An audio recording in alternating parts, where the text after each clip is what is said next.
We are trying to figure out if x is greater than y. And if you look at clue 1, x is y plus 2. That's saying that x is always greater than y because you've added 2 to the value of y. So that works.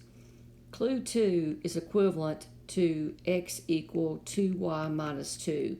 I multiplied both sides by 2 to clear my fractions. And that's not going to work because look, if you let's let y be 1. If you let y be 1, you get 2 times 1 minus 2. And that's x equals 2 minus 2, which is 0. So I got x equals 0. And 0 is less than 1. But if you take the same equation and choose two different values, let's let y be 3.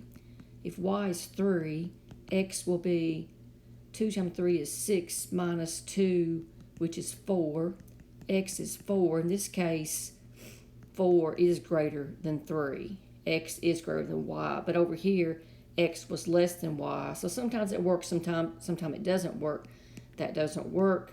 Your answer is A.